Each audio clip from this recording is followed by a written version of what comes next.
I'm Caroline. And I'm Phil. Welcome to our happy hour. It's so lovely to have you joining us this evening. Yes. And I noticed that our microphone has been on for the whole 10 minutes that the intro was playing. Luckily, Phil didn't read out the questions and answers. No, but I do Oh, you wouldn't have cheated though, would you? Not at all. No. They're a very honest lot. Right, so let's have a look at the first three in tonight. And first in, she was keen tonight, Ed Creative. Hoping you've all got your snacks and drink. Let me know what you're eating and drinking.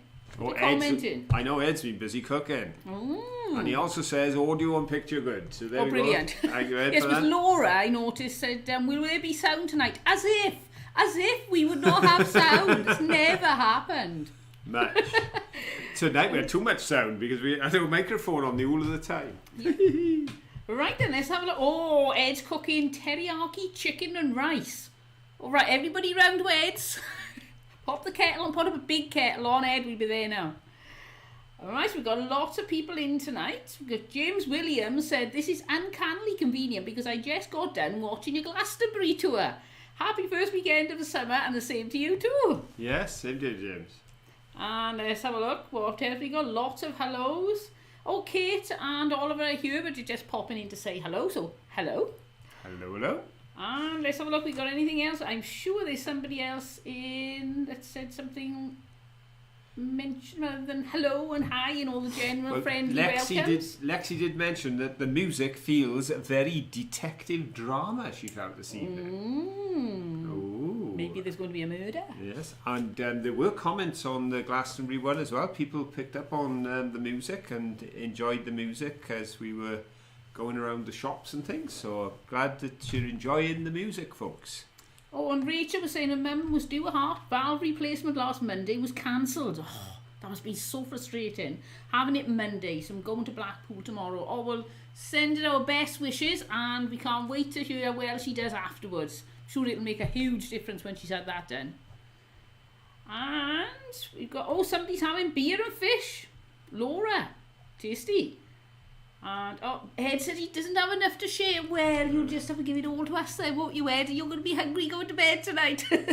No, you enjoy your teriyaki chicken. We'll be thinking of you when I'm here drinking my water. James also mentioning, having said they just watched Glastonbury, James saying, I live in extreme upstate New York, an hour south of Montreal, and these road tours of the Welsh countryside are like a mini vacation tour. It's all so lovely. So that's great. I'm glad you enjoy those little 10-minute intros. It gives everybody a chance to, because what we found when we first started is that people get notifications at varying times when they ask for them, don't they, from YouTube. So that little 10-minute intro, it's entertainment, bit of music, views of the valleys and beyond, but also it means everyone can get in on time. And yes, and have a chat while you're waiting. Yeah. And Lexi deserves a medal tonight. Congratulations, Lexi. She survived her great niece's 7th birthday party. 50 excited, screaming kids. I may have retreated to the village green where it was quiet at one point. Last birthday party we had for Max, it was pretty similar. Plus somebody dressed up in a giant dinosaur outfit and wound them all up. So I went for a walk around the grounds. I thought, it's lovely and peaceful out here. James said, I just read to the bottom, just said, I love it, I got a shout out. You got 2 now. Oh, 3 now. Yeah, that's what comes of making comments, you see. Because that's one of the things that makes the show work, is the conversation we can have with you, because and that's what tonight's all about, really. It's all about getting to know each other. It's nice to have videos that are not live, but every now and again it's nice to have this interaction, and we love the fact that you all interact with each other anyway. And so far we've been quite fortunate this year. Well, I suppose maybe unfortunate, I don't know. But we haven't been away on too many Saturdays, so we haven't had to do not live shows. No. But there may be a few before the end of the summer, because obviously we hope to travel. To get some videos under our belt, ready for the winter, because it's much more difficult to make videos in the cold and the wet and the rain. We did very well while we were down in Somerset, because we actually did 4 videos on that trip. We were down there for 9 days. We've now shown Tiverton, we've shown Wiveliscombe, and we've shown Glastonbury. So there's only one left, and that will be on Friday. So where do you think that will be? It's in Somerset. It's in Somerset. There we go. Rachel's got a toddler group at the church, up to 70 to 80 little ones, Monday and Friday. Bet that's noisy. Nothing's happened to Beata today, and Laura said, this makes my day less lonely. Well, that's great. Lovely, Laura. Lovely to know that. And, Beata's coming over in 3 weeks' time to the UK. Yes, I know, because we're hoping that we'll be able to make arrangements, because Beata's going to be quite near here. Yes. Because she's staying up Beaufort Way, which is not too far. No, it's not. Not too far. 30 minutes from here, is it? 45. So, I've got, as always with my chosen profession at this time, I have to make arrangements near the time, because I don't know what I'm working. But we know we will make time, and I'm sure we'll get to meet Beata on a tour. Yes, and she was saying yesterday, one of the things Beata's looking forward to is Welsh charity shops. Yes, they're fun. You'll enjoy those. But that was a really cracking charity shop we went in down there. Those hats. Oh, I love those hats. Those hats. Can't remember. I think they were like £45, something like that. So yeah, I think they started around about the 30s and they went up. But the they was ones a lot you were of work trying because on. they were hand felted and crafted. So I you can thought, see why they were so expensive. Yeah, I thought they were. If you were paying somebody an hourly rate, that wasn't enough. No, I thought they were very well priced, especially in a town like Glastonbury, where you do have, particularly this week at the moment, there are 250,000 people down there, all descended for the Glastonbury Festival, and they love their wacky get-up gear, and I reckon they could, I think they were very reasonably priced for what they were and where they were selling them. I think so. And that's excellent. Crazy Detector said, I'm watching while on duty. I'm a paramedic working at the fire station in Southwest Florida. Oh, that's an exciting job. Well, I don't know, it sounds exciting. You may think it's not, or it's too stressful, but it does sound like quite a fulfilling thing to do. Now, I know I have a shocking memory, and I'm going to prove that now, because the show's only been going 8 minutes, and I can't remember if we announced the first 3 in. Yes. You did, no, did it? wait a minute, I started talking about Ed being first in, and then you mentioned food, was it? I don't know. Let's have a look at the first 3 in. We better. First one, it was Ed again. Well done, Ed. Second place was Lexi B. And third place was Laura Lakefrog shouting boo. Wonderful. You frightened me. Excellent. There we are. They were the first 3 in. And Laura has been raising the point, I believe it was Laura, I'm chomping at the bit for a question. Oh, do you think she's dropping a hint? I Let's get on with the question. Hint there. Go on, then, should we have question number 1?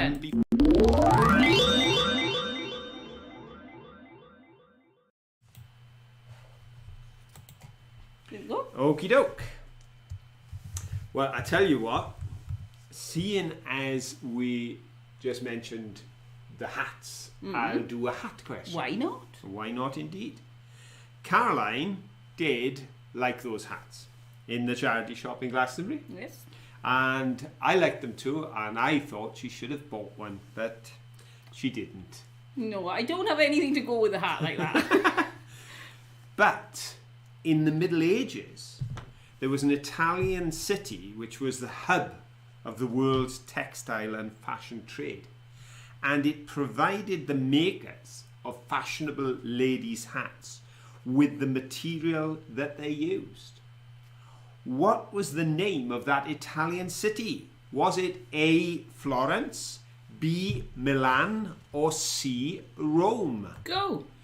Which of now all three of those you're miles away. All three of those cities in Italy are associated big time with the world of fashion. But I'm wondering, back in the Middle Ages, which of them was primarily associated with the fabrics used by fashionable lady hat makers, or people that made fashionable hats for ladies, I should say, because they didn't have to be ladies to make hats. Milliners, they call hat makers, don't they? That's right. Okie doke. Bit of good thinking there, Lex. I hadn't thought of that one. You could be right. Oh, I tell you, they're going for this one. Oh, yeah. Ooh, we got. Right, so do we have a winner? Actually, we do. Because we got a bit of everything, so I know somebody's got it. Yes, we have 3 in a row. And Ed was first in, but sorry, Ed, no, it wasn't C, it wasn't Rome. but it was Milan for the reason given later on by one of our contestants, and Caroline actually said it without realising it. The word milliner came from Milan. Very clever. That's the logic. A milliner was because they worked with materials from Milan back in the Middle Ages, and that's where it came from. Do you realise if one of us is on Who Wants to Be a Millionaire, we'll know so much after these quizzes of useless information. You never know. One of us could win big. So our 3 in a row were Dan Fetters. Well done, Dan. Lexi B. Well done, Lexi. And the lady who was chomping at the bit tonight, Laura Lakeford. Well done, Laura. There we go. Laura, you've got yourself a podium position. It pays to be chomping at the bit. There we go. So it's Dan, Lexi and Laura. You've got first, second and third on this particular occasion, on our first question of the night. But what a place Glastonbury was. It was. We have bypassed Glastonbury on many occasions. Every time we go down to the south coast, where we go to the Jurassic Coast, of course, we've been there many times down to Lyme Regis, making films for Let's Go back in our beachcombing and mudlarking days. And we would often go down and we'd see the signposts off the motorway for Glastonbury. And we'll have to go to Glastonbury one day. We will have to go to Glastonbury one day. One day we will go to Glastonbury. Well, we've been. Yes, it was definitely worth it. It was. I was surprised. I thought, Glastonbury, there's a tour and there's probably going to be a few bright things in shops and nothing more. But it was absolutely beautiful place, and there was a lot to look at. There was, and we didn't even go into the Abbey because so much more. there was a charge on going in the Abbey, and we decided better of it. We thought there's enough to see in the town, and those shots of the Abbey ruins. That's courtesy of me being 6 foot tall. When I reach, that makes me 7 foot tall. And we have an 18-inch leg on our camera, so I was able to film the ruins over the gate. Yes. Rather than pay the £14 or whatever it was to go in. Because we just had a certain amount of time. It was pointless paying. We knew what we wanted to do, and I thought, there is so much history in the town, and the church where they had the Holy Thorn was so beautiful and so welcoming. The people in there were charming. They were just so welcoming. They welcomed everyone in, as Caroline showed in the video. Inside the church there was a mat for your dog to lie on. There was water for the pets. There was that gorgeous creche. And somebody did comment on the fact they thought the church was beautiful, but it was a shame about the modern chairs, that it didn't quite sit right. But I was talking to the couple that were on duty that day. They are volunteers, so they can leave the church open. They got volunteers who give you the history. That's why Caroline knew about why they had raised the floor. And they were saying that there was a deliberate choice when they took it all out to redo the floor because it was collapsing.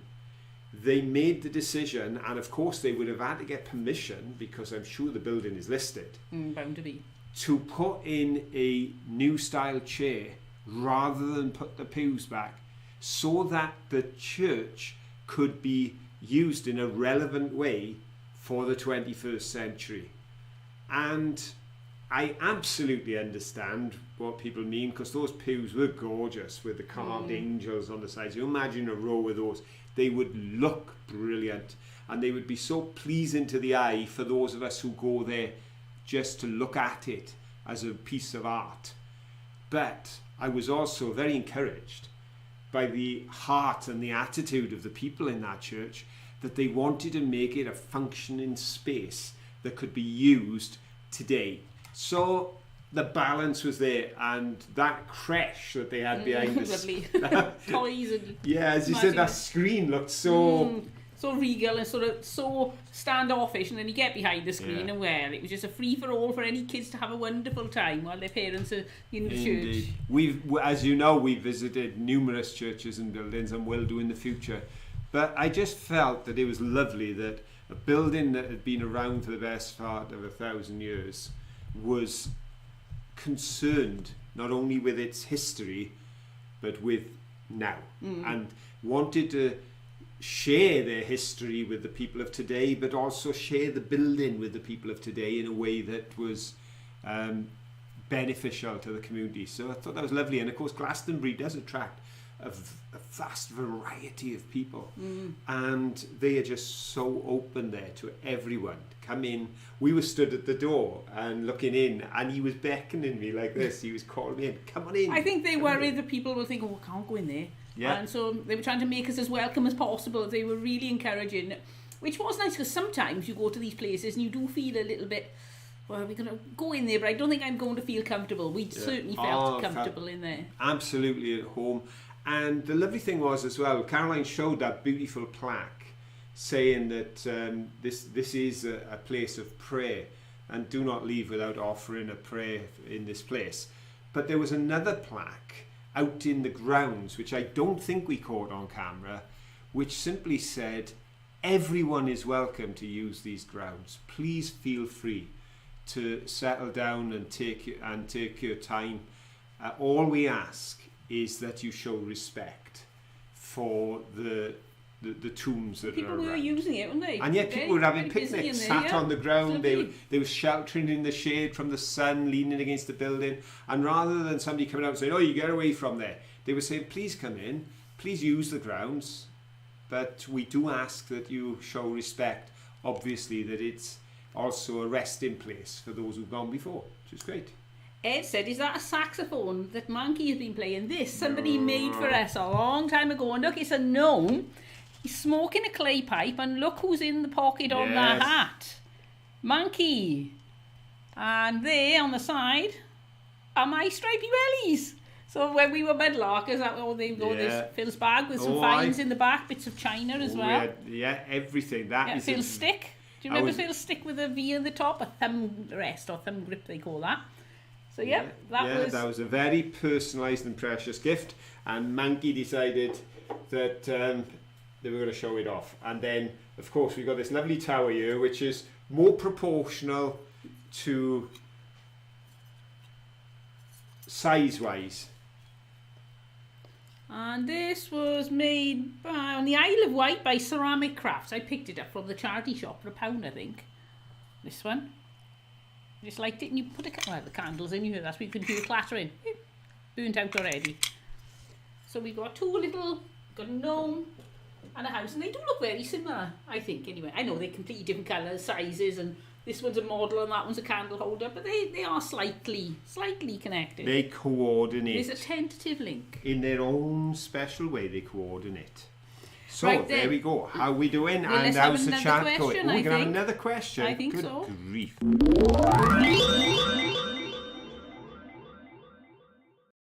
Tonight. Right. Tell you what. Yeah. Right, we're going to have a question that is linked in a way to the church we visited. Right. Because I just finished up by talking about the church grounds, and of course it's in those church grounds that the holy thorn grows. Now, they have had issues over the years. In recent times, the thorn tree was destroyed, and back in the day, it was torn up and destroyed by the Puritans. Because, of course, the Puritans didn't like those sorts of stories and things. So they tried to destroy it. But some clever, cunning person, took cuttings as they dragged it away, planted them up, and then regrew it again. Very clever. So, according to the legend, the holy thorn took root and sprouted when which biblical character rested on his staff as he climbed the hill at Avalon? Was it A, James the brother of Jesus, B, Joseph of Arimathea, or C, John the disciple? Go. Which of those three biblical characters is said to have come to Glastonbury back in the time when it was known as Avalon, climbed the hill which we climbed, and when resting on his staff, it took root and became the holy thorn? Was it A, James the brother of Jesus, B, Joseph of Arimathea, or C, John the Disciple. Well, I would say A is the least popular, C is the next least popular, and B is very popular. There we go. Because, of course, according to the story, depending which version you hear, this individual came, and some say Mary Magdalene came along as well, which is why you've got Magdalena Street in Glastonbury, and why there's a lot of work come out of there with regards to the women's movement. And of course the Christ child was believed to have come with them too, which is where we got the line, and did those feet in ancient times walk upon England's green and pleasant land. So there we go. Lots of history, but who was it that was supposedly there with his staff? Well, I can tell you that if the most popular answer is B, then the majority of people have got the question right. Well done, if you got it right. Because, just double check that I am right. Yeah, B. I know the answer. I know it's Joseph of Arimathea, but I forget which is A, which is B, which is C. So, on that basis, there are lots of correct answers, but the very first one was Bonnie Tyler Fan 34. Well done, Bonnie Tyler Fan. So there we go. Gold place for you. And the next one was Michelle Grady. Oh, well done, Michelle. And then Tina Thompson. Well done, Tina. And straight in a row after Tina, somebody get a close special on her mention, tail. silver gilt for. Oh, we got Phyllis. Oh, well Then done. we got Beata, then we got Glenda, then we got Anne, then we got Elizabeth, then we got Rachel, Ribble Crafts and Finds and Crafts, Christina Cook, all in a row. Well all those done, B's everyone. in a row. But it was Tina that topped the list and took the third position. So Ed said I had St John's Wort on my mind. Yes, but such a place of legends and history. Absolutely phenomenal, everything, you know. At one point, the monks in the monastery and the abbey claimed that they had found the grave of King Arthur, which was astounding at the time, and people flocked there and spent a fortune there, and the fortunes of the monastery were turned around overnight. I bet. And it's believed that was the main purpose to the claim, because it's been disproven since. But an awful lot of mystery and myth, and ultimately the truth of all the stories isn't what matters. It's just that air of a place that causes those stories to all gather around that one. And as I say, to imagine that tall when it was surrounded by water. That island stood up. Mad to think. It looks pretty mysterious and almost magical, the way it stands there in the middle of the You would swear it's been plonked in. Somebody been building a huge mud pie, went bloop. But of course the waters would have created it, I suppose, in a way, because all the land around would have been below water, and then as it subsided, the waters being against it would have given it a certain amount of that sense. It is an island rising out of the seabed, but it's no longer got the water around. But it is a very mystical place. It is. Very, very beautiful place. I would recommend anyone who gets the opportunity to go to visit. And if you have the ability to climb the Tor, If you're mad enough. all I can say is the view from the top does make the climb worthwhile. It does, but I did think I was going to die. And there was a group of youngsters, and they were at some running club, and they'd ran to the top, and then they were running right the way back down to the bottom. I was thinking, oh, their knees. But I could never have got up running. We only just made it walking and stopping occasionally. And when we were coming down, we passed a young man with his bike on his shoulder, carrying his mountain bike up, because he obviously intended to then ride from the top down on his mountain bike, which would be interesting. Just goes to show how unfit we are. Well, no, it goes to show how old we are. He was about 20 and I'm 62. Yeah. I'm sure when I was 20 I'd have run up there with a bike on my back.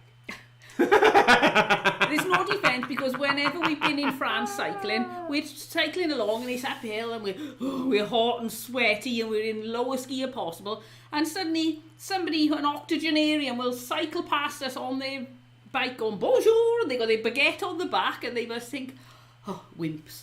Mind because you, they live on their bikes all the time. I was going to some of the older say people, so there's a lot of the French take cycling very, there's an awful serious. lot of racing cyclists with a younger age, but a lot of the older folk, they always go shopping on their bike. They go everywhere on their bikes, so in the villages. So to them, I suppose they've been doing it all their life and they've kept fit, whereas we need to try to get fit. Yeah, but it was good, and it was lovely that we were able to take the camera and share it with you all, because I do appreciate there are some of our friends out there who would not be able to climb that for very good reasons. And also there are so many of you who may never have the opportunity, just like we won't have the opportunity to visit the places you live. You don't get the opportunity. So we love sharing it all. Yep. We are going to become the UK tourist board. Unofficial. Not like having those calendars. You know, Cliff Richard calendar, unofficial. Will become the UK tourist board. Unofficial. Yes. Because, there's a well, thought. I think it was Charlotte said yesterday, every time I watch Let's Go with the Johnson, my bucket list gets longer. Which I thought was a nice comment. And as I replied, and I would say to everyone tonight to encourage you all, it's better to have a list of things you'd love to do that is too long to get it all done in one lifetime than it is to have life left and nothing left to do. Yeah. Fill every day, do what you can, and make the most of every opportunity. That's what I say. There are some wise words. As Laura just said, Caroline and Phil's comedy hour. Now we're having Phil's words of wisdom hour. Ooh, so much crammed into one little show. Well, why can't you have wisdom and comedy? Why not? Why can't you have profound statements coached in laughter? I don't see why not. I don't know why.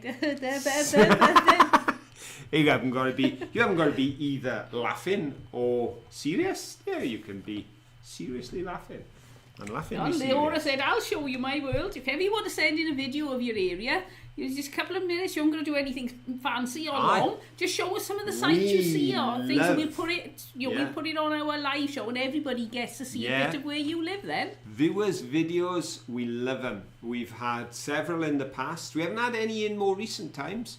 That, in fact, I tell a lie because we did. Because you tell a lie again. Tut, tut. Well, yes. I'll wash your mouth it's down not that long ago. We had Oliver's video, wasn't it? That was a viewer's video. But please, if you want to pick up your phone, do a little film and get it sent through, then if you show us your local supermarket where you shop, don't matter. Just something of a normal life, because things that we find are just boring and humdrum. We do them every day, like going for a ride over the mountain. We don't find that boring, we still enjoy it. But seeing all the horses, the cows and the sheep, I suppose is amazing for people to see all those animals wandering on the road, whereas we'd always try to drive around them. And did you all notice that little mouse in this week's video? Did you see the little mouse? That was not stock footage. No. That was a little mouse that we met while down at Glastonbury. The footage was much longer than that. I crept up thinking, he'll run any minute now, any minute now, any minute now, and you just showed no signs of fear at all. Looking at us like our Robin out the garden, didn't care. So, but in the end, he got bored and ran off. So we were able to show him as if he was a scared little mouse. But he was not a scared little mouse. He was a very brave little mouse. But we actually bumped into that little mouse on our travels and managed to film him. He's a YouTube star now. That's only the second time, I think, we've actually been able to film a little mouse. Because the other time's in Pengham. And the thing is, because we've got a GoPro, it puts everything so far away, so you've got to get so close, like with insects, it's very difficult. So I didn't think he was I thought he'd be too far away, but he wasn't. No. Glenda, I said I love the little mouse and impressed you caught it on film. There we go. But shall I tell him? Or shall we keep it a secret? Keep it a secret and tell him next week. Tell him next week. Oh, right. That's what you're all thinking, isn't it? Right, tell you next week. It's mouse related, we'll tell you next week. Remind us next week to tell you the secret of the mouse. Right, should we have some news? Yes, we shall.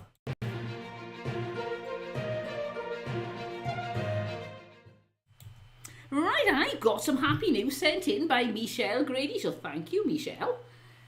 Community celebrates San Jose, is it San Jose or do you say San Jose? Man's 100th birthday with a dog parade.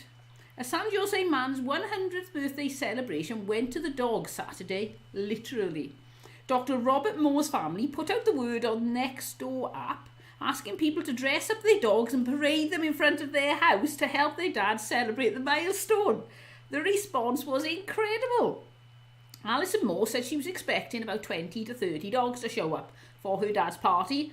Instead, about 200 dogs and their owners came by to wish him a happy birthday. There were dogs in cowboy hats, tuxedos, pups with disabilities pulling carts, and canines in classic cars. And it didn't stop there.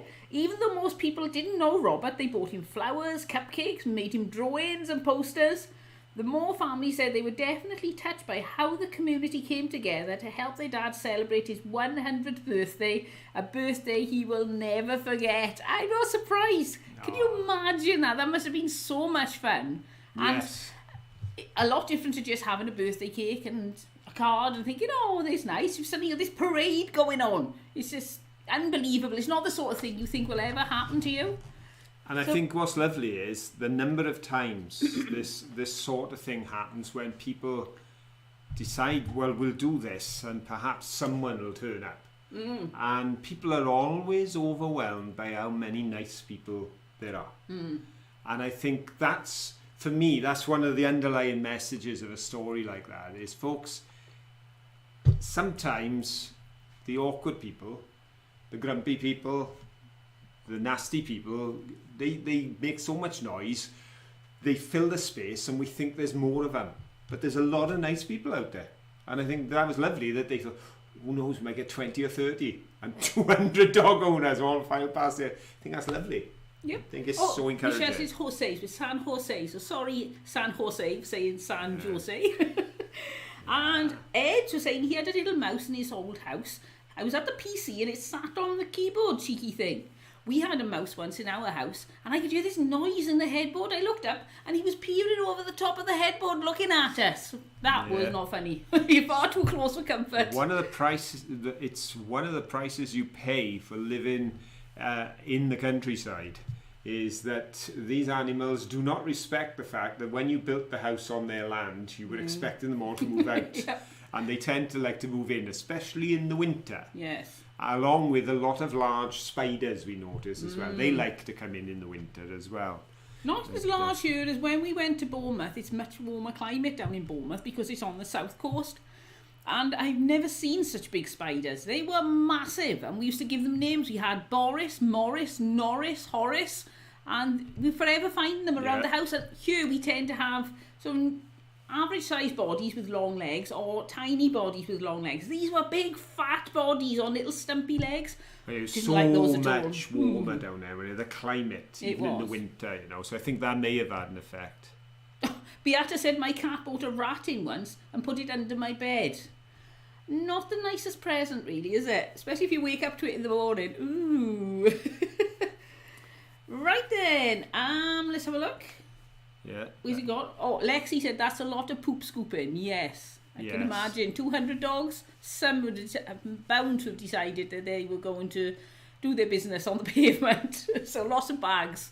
Now, Laura says, I'm here to be uplifted as always. We had Mum's funeral Tuesday, so I welcome a laugh. So I'm glad we're able to bring you a little bit of distraction and joy, because we appreciate it's a very sad time when you lose somebody so special. And I think Manky would like to give Laura a kiss. Yes, Manky said he's really sorry, Laura, and he knows you probably need a lot of cheering up. And he does like to think that he has magical kisses. Yes, yeah, okay, give me a minute. He's desperate to give you a kiss. So here we go, Laura, and anybody else who needs just a little bit of cheering up. Manky's coming in. Pack her up. There we go. Hugs and kisses off Manky. And Manky is always speaking on behalf of his whole family when he shares that. So there we go. Yes, all the best, Laura. Yeah, as I say, it's even with the job I do, of course, I meet families all the time in such varying situations.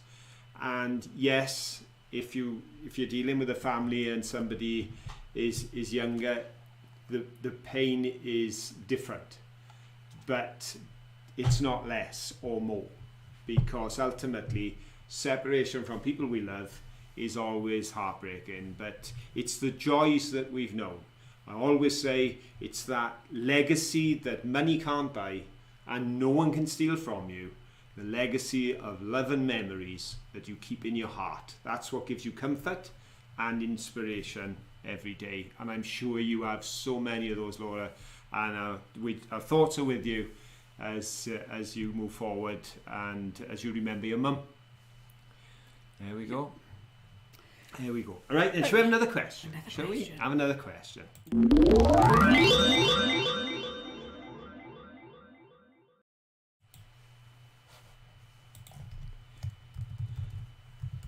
Well, speaking of age, Gog and Magog, they done pretty good. They were getting on a bit. They were. Good biblical names again, Gog and Magog. And they were incredible oaks. It was tragic to think that someone walked down that lane before the fences were put up a few years ago and thought, wow, look at those two oak trees that have been there since the days of King Arthur. I know what I can do. Let's light a fire inside them and try and kill them. But that's what happened. You know, why my mind boggles is these are not on the side of a road. These are not in the middle of a sort of industrial area. You've got to go out of your way. You've got to go on that Glastonbury walk to pass them. And someone decided to chuck petrol in there and set fire to two glorious oak trees. Sadly, short time afterwards, of course, one was lost. But still stands there a memory and a sort of reminder of what once was, alongside the brother that's still growing, and as Caroline pointed out, still producing acorns, I'm sure, every year. But while they were amazing to have survived, Keith and Oliver. Bye both. While they were amazing to have survived 1,000 years, and are the two last remaining oaks of the Forest of Avalon, there is an oak that is said to be the world's oldest living oak and could well be at least 2,000 years old.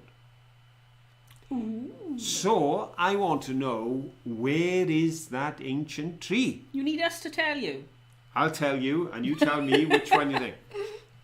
Do you think that the 2,000-year-old oak is in A, California, B, Colorado, or C, Connecticut? Go. 3 states, all beginning with C. You know, I have no idea. So, what are you thinking, folks? We're talking about at least 2,000-year-old history. well, I'm going to go, complete guess, so don't go with me. I'm going to go for Colorado just because it's one of those romantic sounding places, because I listened to far too much John Denver when I was growing up.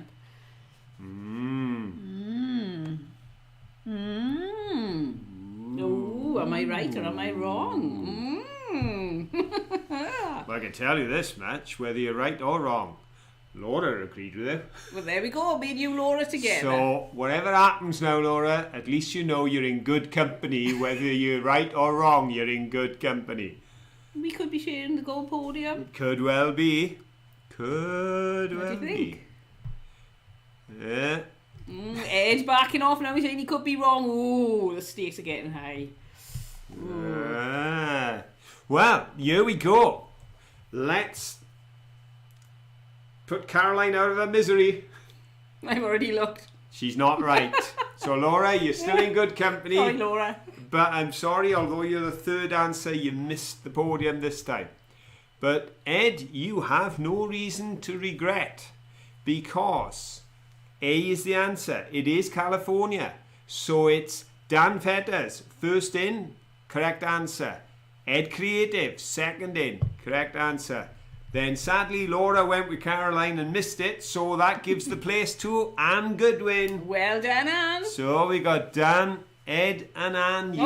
Sorry, I was distracted. So Dan was first. Dan was first. Well done, Dad. Ed, well done, Ed. Anne. and then Anne. Well done, Anne. There we go. That's Sorry, I got myself distracted. Yeah, it was California. In California, there is an oak tree that is believed to be, by all the experts, at least 2,000 years Okay, old. then, Mr. Know-it-all. I don't know it all. Is I just it? know I've written down. No, did they get that by measuring it? Like they were saying, but I believe it was so, a yeah. measurement of this tree, they said 1,000 years Yeah. because of the girth on it. Obviously, we always were taught as kids, you can tell the age of a tree by counting the rings. So you've got There's to only chop one it down problem. then. You've got to chop the tree down Yeah. to do that. So what they would have done is measured around the tree and then done the calculations, etc.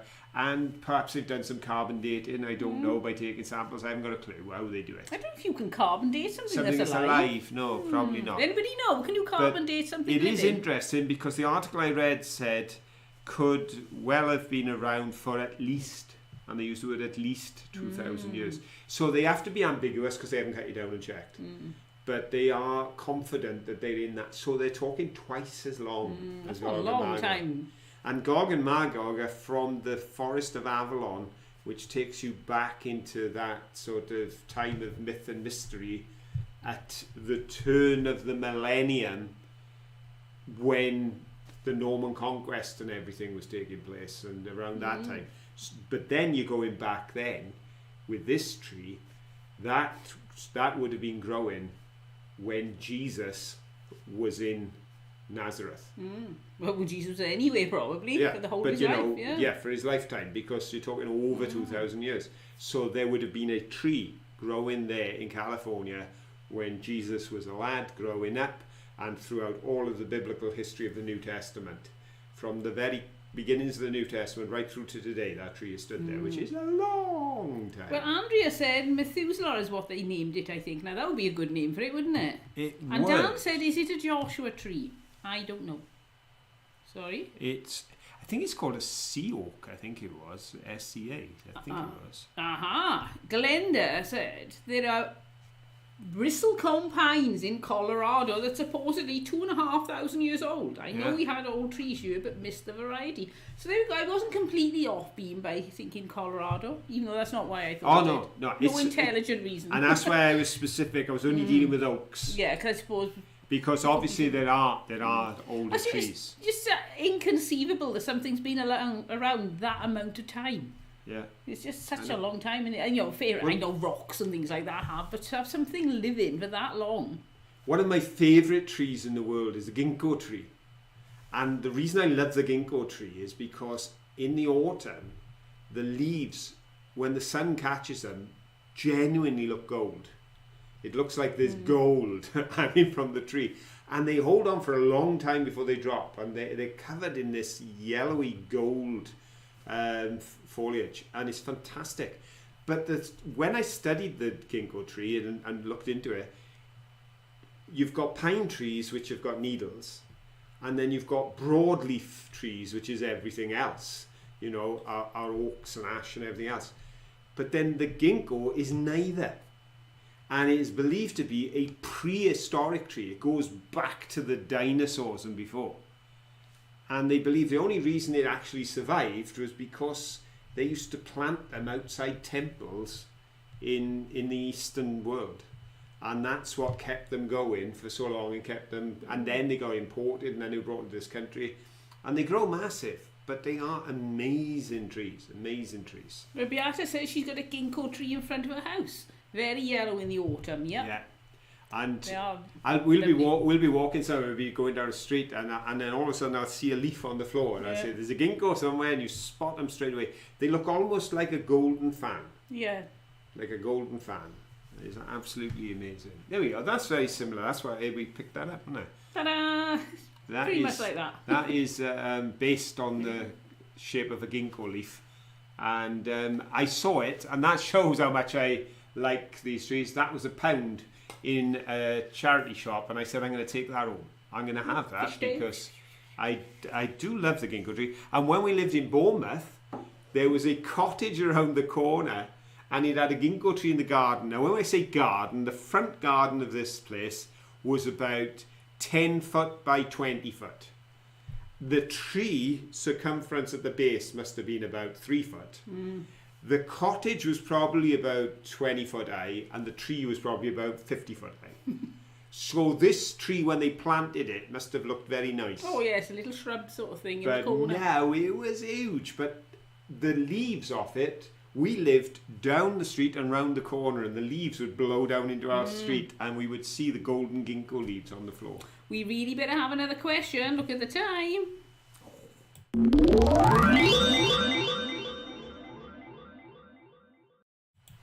Okay, coming back to the ancient history of Glastonbury. 2,000 years ago, there was a vast lake at the foot of the Tor, which we've mentioned a few times tonight, which is why Glastonbury is associated with the legendary Avalon. As in Celtic folklore, Avalon was an isle of enchantment. What was the name given to those waters? A, the Silver Sea, B, the Diamond Sea, or C, the Glass Sea? Go. What do you think the ancients called the waters around the Tor? If you think it was the Silver Sea, that's A. The Diamond Sea, that's B. The Glass Sea, that's C. That's complicated, isn't it? The C is C. Could be worse. One of them could have been the CC. And if you had that as C, or C, the CC. Right, I think we got just to put all the answers in, probably. Now. Yes, there's a whole variety of answers coming in there. Yeah, I think C is the most popular. The C. Now we've got a C, a B, a B, an A, a C, C, C, an A, an A. C, which one would be what's most likely to be? Would you describe a C as silver or diamond or glass? Well, I can tell you, folks, that the very first answer tonight is correct. And no surprise, fast on the finger as usual is Dan Fetters with C, the Sea of Glass. Well done, Dan. The Sea of Glass. That's what it was known as in the ancient times. So that means Ed and Lexi are wrong, Tina's wrong, but then we've got another 3 in a row, but I can only give 2 podiums. So Dan, you're on gold. Lisa Roberts, you're on silver. Well done, Lisa. Peggy Reed, you are on bronze. And Michelle done, Grady, Peggy. you get a special mention Nearly there, Michelle. for being so close, but not we've quite. got such a rush now. I'm going to rush him straight over to some pictures now. Yeah, we've got plenty of time. We've got 12 minutes. We'll show you the pictures of Adam in his... I'm not sure if we got sound on this. Adam, when he did his... Last week, Adam put on an event where he had exhibition and a talk, wasn't it? He had 150 people there who came and he showed them all of his finds, and these are the images that we received after the event for you to see. We may not have sound, so sorry if we don't.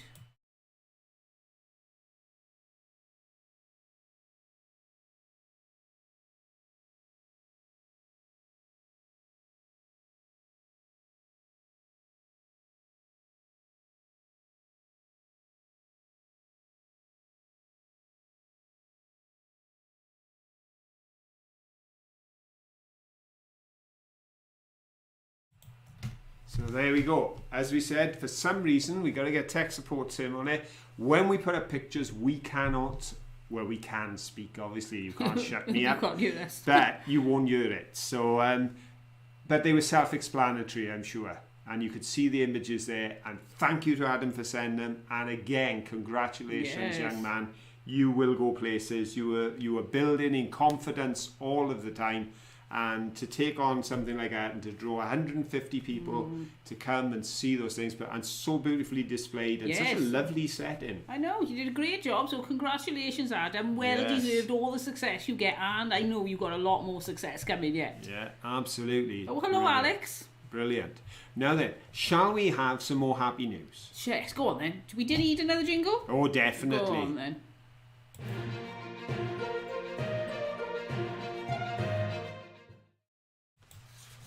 We're moving from pets to people. Right. Under the heading, Sisters Get Matching Tattoos. Ooh.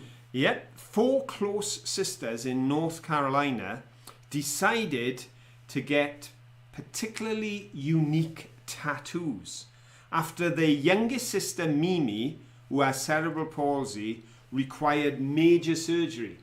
During the surgery, the doctors had to cut 70% of the nerves in Mimi's arm in order to try and gain movement for her.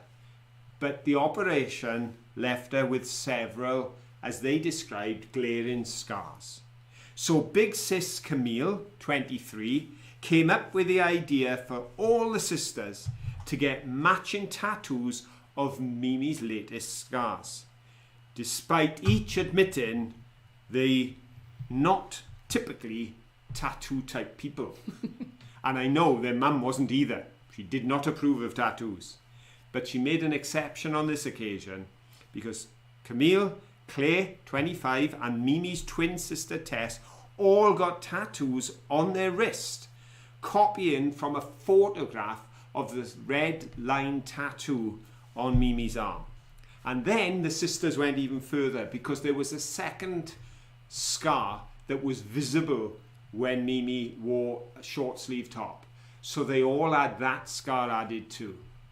And their mum said that while she is not in favour of her girls having tattoos under normal conditions, she did cry when she saw what they'd done. Mimi was so touched by her sister's actions, and one of the older siblings said, I can't get over how it's affected me because I live away from home, but every time I look at my arm and see the scars, I realise how close me and my sisters are. So I thought that was a touching story that where those young girls just felt the need to do something, and so that their sister wouldn't feel different, they, by their choice, made her the same, which I thought was lovely. Very nice. Very nice. There we go. Welcome back, Happy Phyllis. news.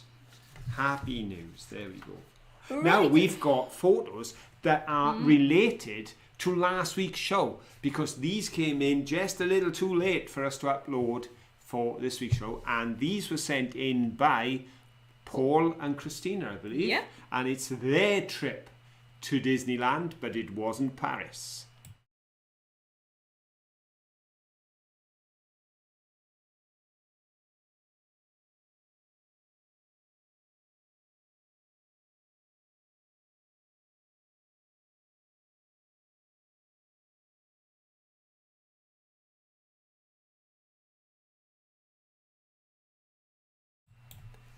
Now I have to say, I think Paul was having far too much fun there. Yes. Living proof that Disneyland does bring out the child in all of us. Oh, it does. And, Does in me anyway. Yeah. But lovely pictures, and thank you so much to you both for sending them in, and best wishes to you up there in the north. Yes. Looks Yes. like you had a wonderful time. Yes, indeed. And as I say, there are numerous parks in different parts of the world, and it makes it far more accessible. That's the wonderful thing about Paris. We have now been to Disneyland Paris on 3 separate occasions over the last 25 years, and we couldn't have done that if we'd had to go to the States or somewhere. So it's nice for us, and obviously it hopefully is lucrative for the company, but wherever you go it seems to capture that essence of what Disney was about, of just magical make-believe. Now, as childish as it sounds, I would like to go to the Japanese Disneyland, and mainly because they have, you know, the little monsters on Toy Story, the little green aliens with 3 eyes? You can get mochi cakes, you get a little box full of little green monsters, 3-eyed monsters, and you can't get them in any other Disney park. They only do them in Japan. I do think it's a bit excessive to go all the way to Japan for those, but I would be tempted. There are those who want to go to see Mickey Mouse. There are others who want to go in order that they can ride on some incredible ride, and Caroline wants to go all the way to Japan to eat a particular type of treat. Yes. Why am I not surprised, dear? And I think you'll probably have a few friends in the audience because they do like their food around We here. do. Shall we have another question? Another question.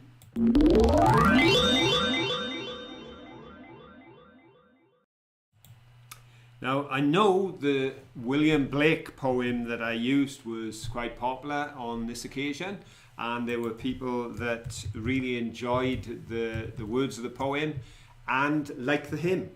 And in fact, next he was complaining that I started our mum off because her mum started singing Jerusalem.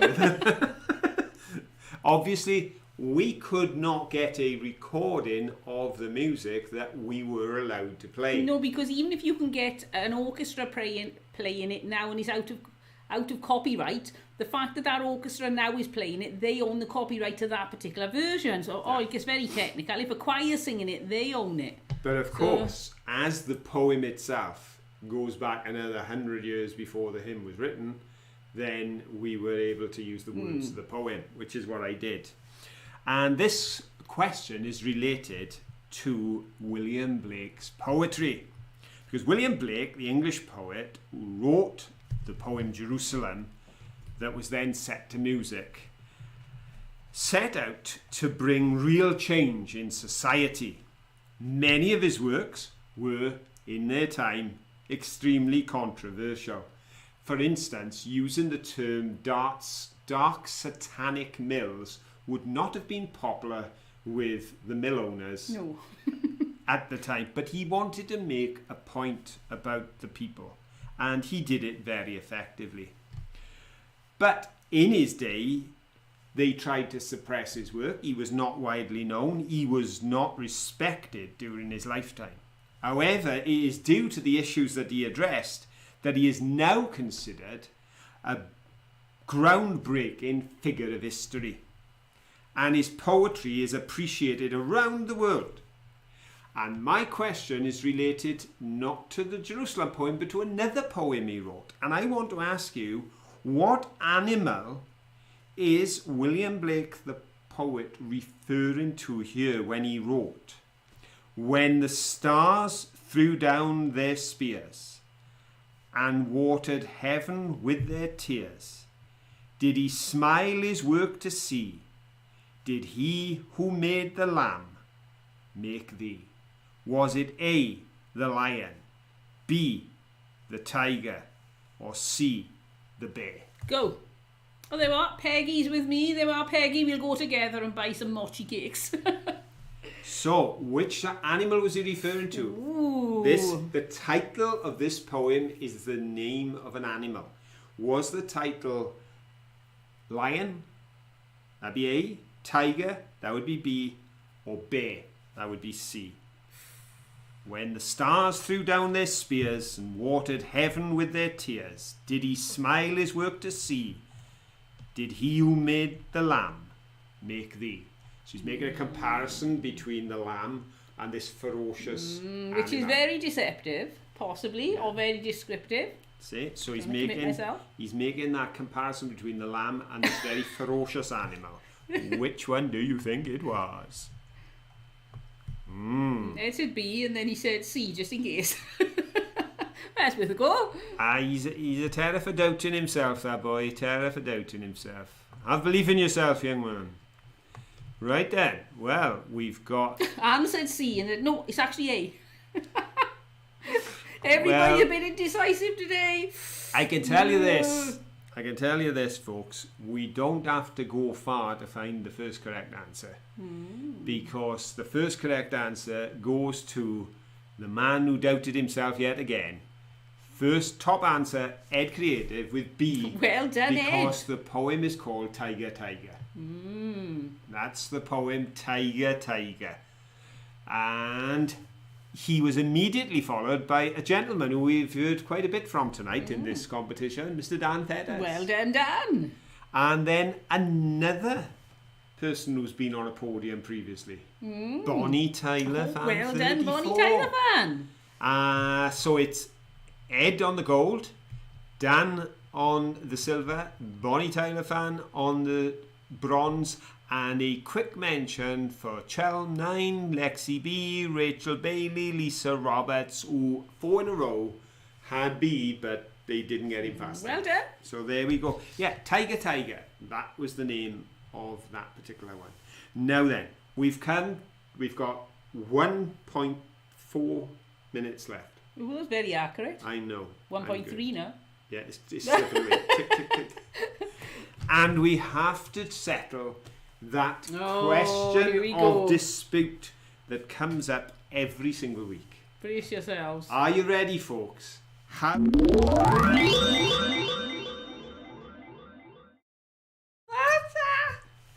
Well done. I thought you wanted a question. I would have, yeah. I forgot. Oh. How many times did you see Manky appear in this week's video?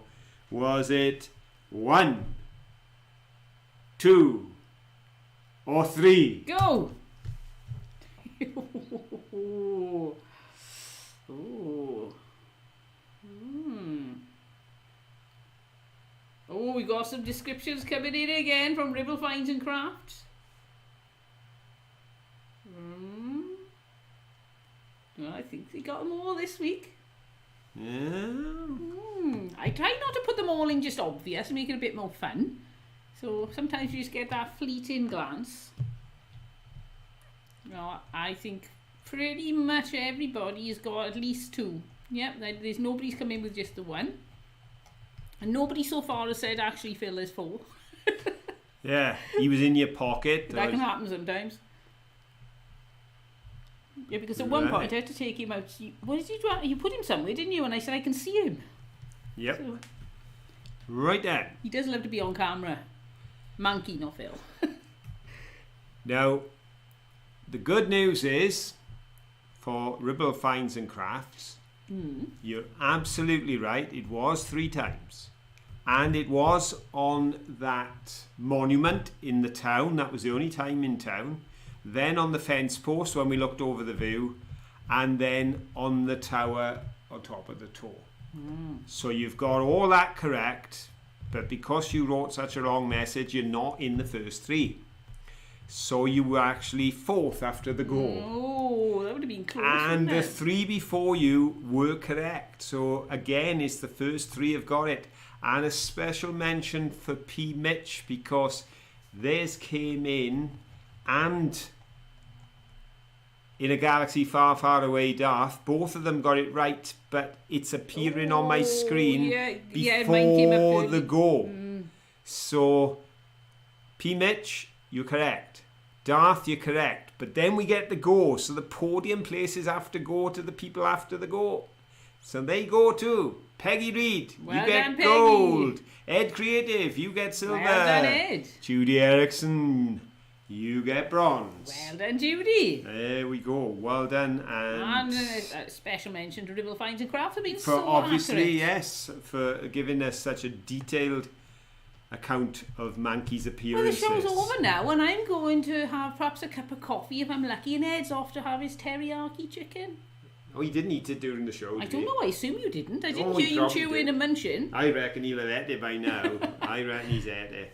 Well, folks, thank you so much for joining us. It's brilliant. There are 40 people still with us. Lovely. Thank you ever And so much I for spending know- your Saturday evening with us. It's great fun. I know there have been more than 40 people with us Do through the you? night Why? because we've got 42 likes. Oh, there we go. Thank you for there all we your go. likes as so well. we've got more likes than we got viewers at this moment because, of course, 1 or 2 have had to leave, including Kate.